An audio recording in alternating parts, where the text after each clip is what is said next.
Part 1. First, you have some time to look at questions 1 to 4.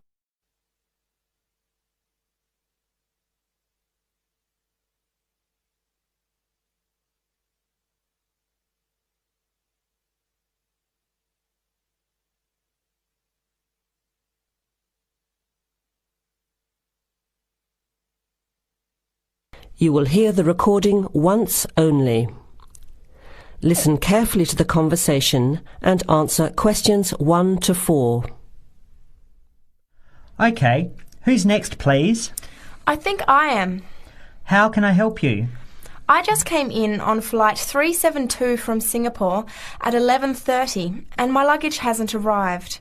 I've been waiting at the baggage claim for about half an hour now and everything seems to have come off the plane. The conveyor belt has stopped and all the passengers have gone. So I came here to find out what has happened to my bag. Can I see your ticket, please? Here it is. So you came from Hong Kong today and changed planes in Singapore, right? Yes, the connection in Singapore was a tight one. The plane got in late and I had to rush to get to the next flight. That's the problem right there. There wasn't enough time to get your bags onto the connecting flight. Normally Singapore Airport is very efficient. Now, I need you to fill in these forms. Your name. Jenny Lee. Address. I guess you want my address here. I'm staying with relatives. Just a minute, I'll have to look it up. It looks like 583. No, it's 533 East 67th Street in Riverside. Do you have the phone number there? Yes, I do. It's 93014269. So you came in on Qantas Flight 392. Do you know the number of the flight out of Hong Kong? Let me see. I think it was Cathay Pacific 900 or something. Oh yes, it says here, CX912. Before you hear the rest of the conversation, you have some time to look at questions 5 to 10.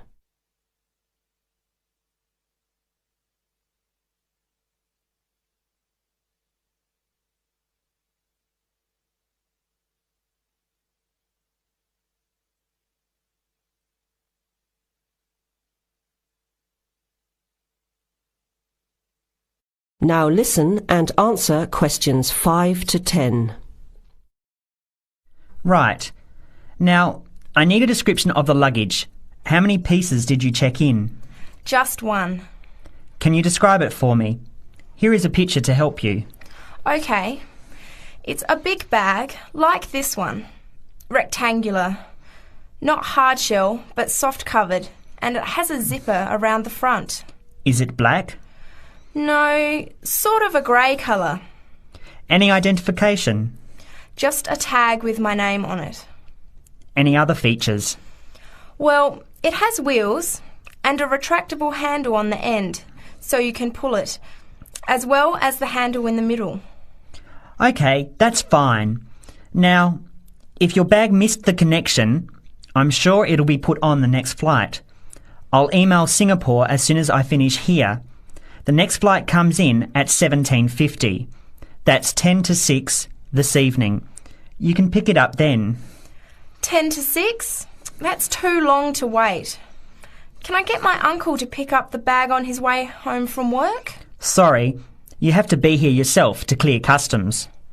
Of course, I almost forgot. Will the bag come here, to this desk? Yes. You pick it up here, then take it over to the customs area. By the way, don't forget to bring your passport. You will also need to have the key plus your ticket with a baggage claim number on it. Oh, okay. Guess I'll have to come back tomorrow then. It's lucky I packed everything I need for now in my carry-on bag. Yes, that's always a good idea. Be prepared.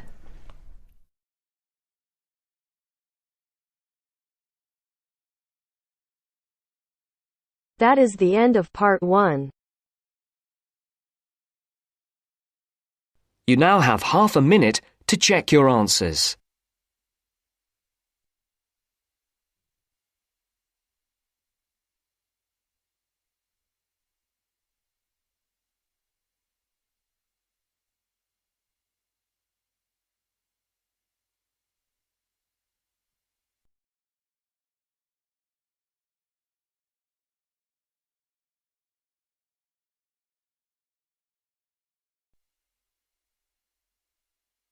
Now turns to part 2. Part 2. You are going to hear a talk on ginseng. First, you have some time to look at questions 11 to 14.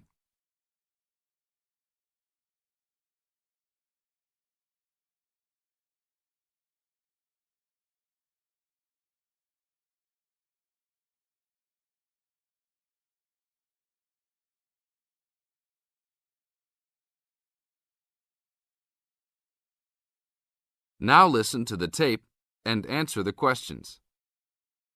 Good morning. Today we'd like to talk with Mr. Schumacher of Kaiser Farms.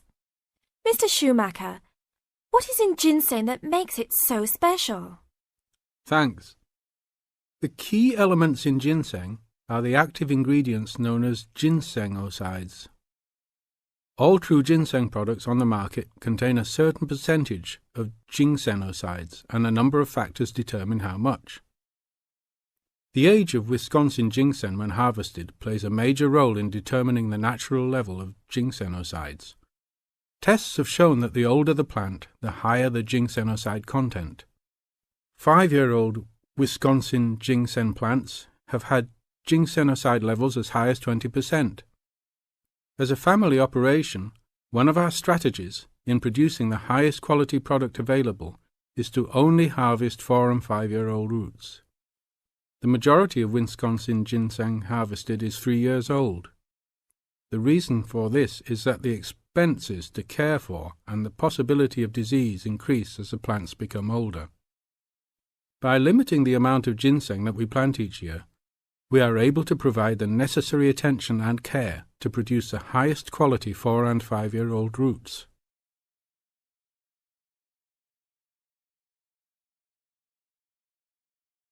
Now look at questions 15 to 20.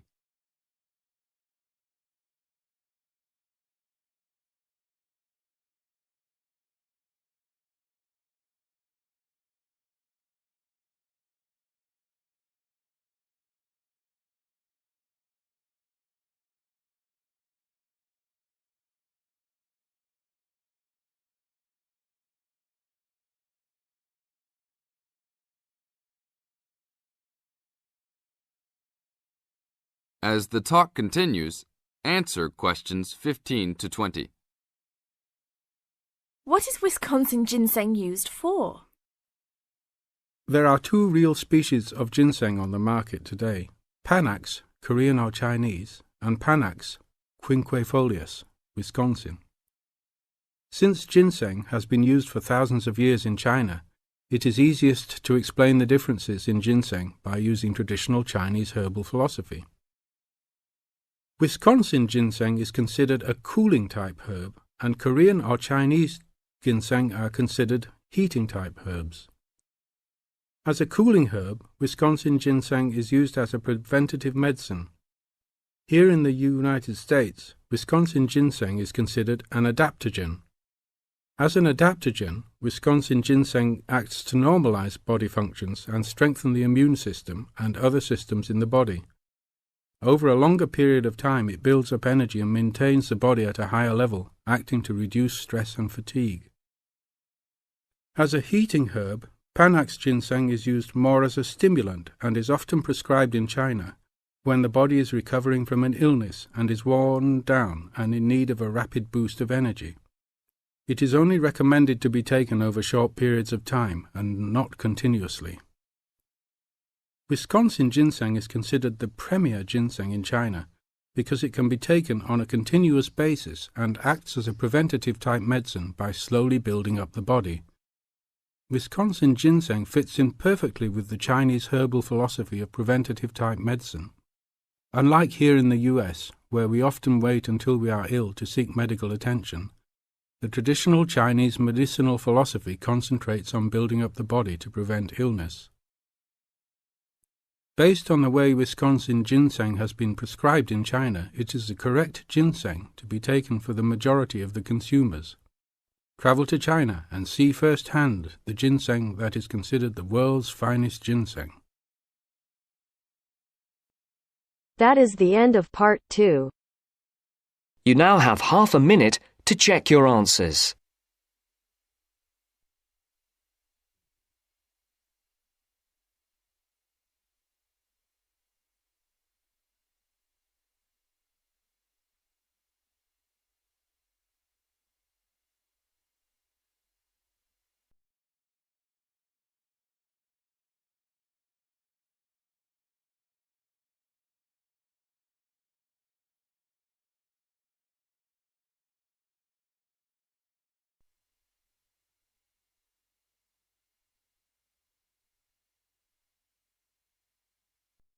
Now turns to part 3.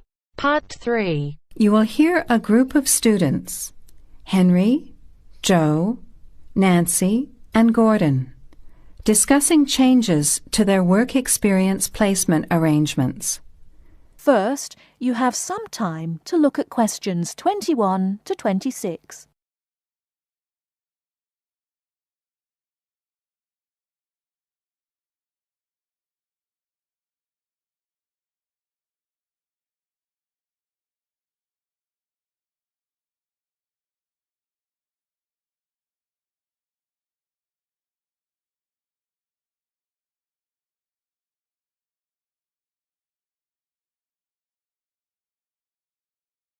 Now listen carefully and answer questions 21 to 26.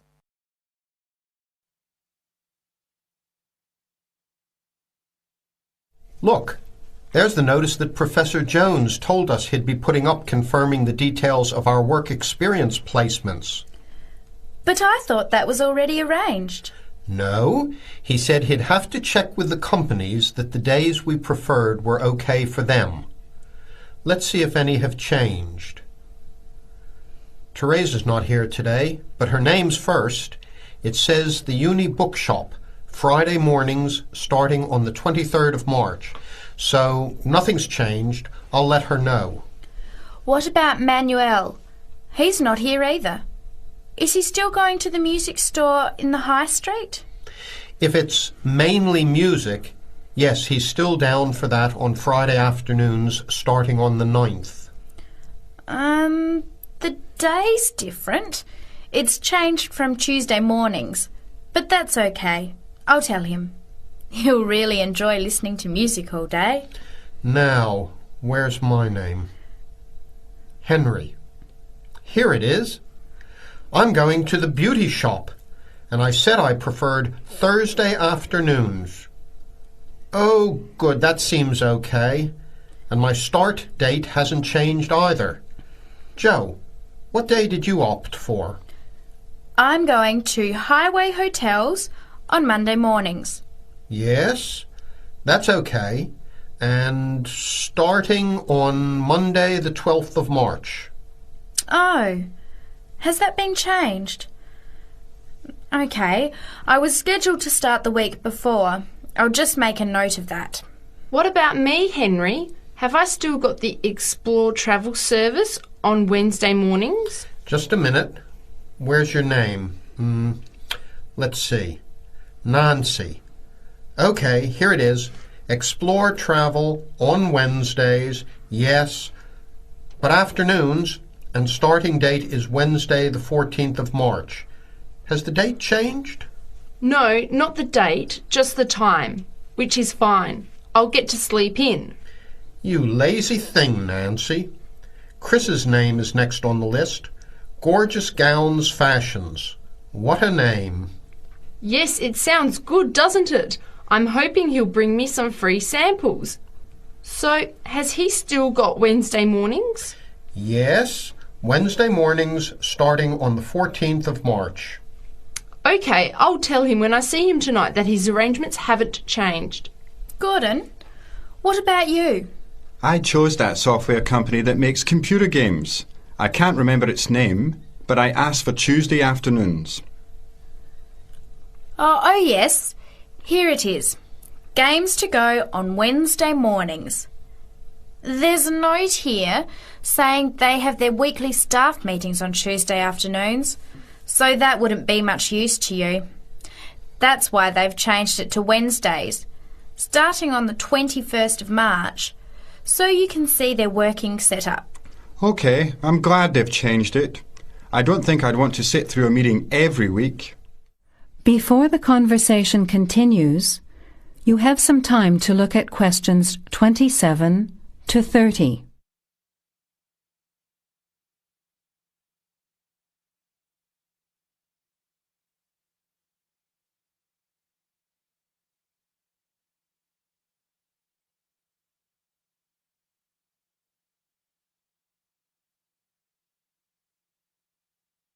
Now, as the conversation continues, answer questions 27 to 30. Can someone remind me what time we have to get to our placement in the afternoons? It says here, mornings start at 9 a.m. and afternoon sessions at 1 p.m. Oh, that's a shame. I thought Professor Jones was going to change it to 9:30 a.m. and 1:30 p.m. Yes, he did say that he'd try to make it later, but obviously that wasn't possible. By the way, just in case, what happens if we're ill or something and can't make it? Do we phone the college or the place we're going to?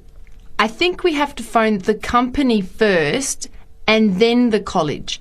Didn't you get the information sheet about work experience at our last seminar? No, I missed it because I had to go to the dentist. What else did it say? Well, we have to do a total of 24 hours altogether. So if we miss one of the arranged sessions, we have to organise another time to make up the hours. And he gave us details of the presentation we have to give about our work experience. Oh, really? What do we have to do? In week 10, we each have to give a presentation to the class about the company we've been with. It's 30% of our final mark for this subject, so it's going to be a lot of work. Yes, he's expecting us to do a lot of research while we're there so that we can outline the history of the company, its management structure, number of employees, other branches, etc. And he said we should use lots of visuals such as diagrams and flowcharts during the presentation. Yes, and we should also include what we did each week, the different departments of the company or positions that we observed, and try to relate what we saw to our studies so far. He gave examples like management style, accounting systems, information technology, and so on. You were right. It sounds like lots of work. That is the end of part 3. You now have half a minute to check your answers.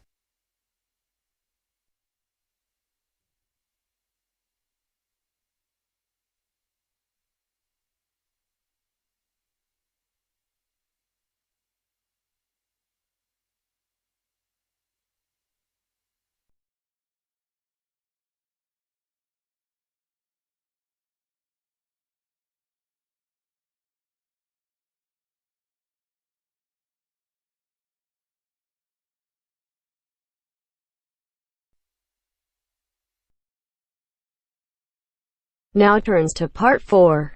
Part 4. You are going to hear a talk on Canada. First, you have some time to look at questions 31 to 40.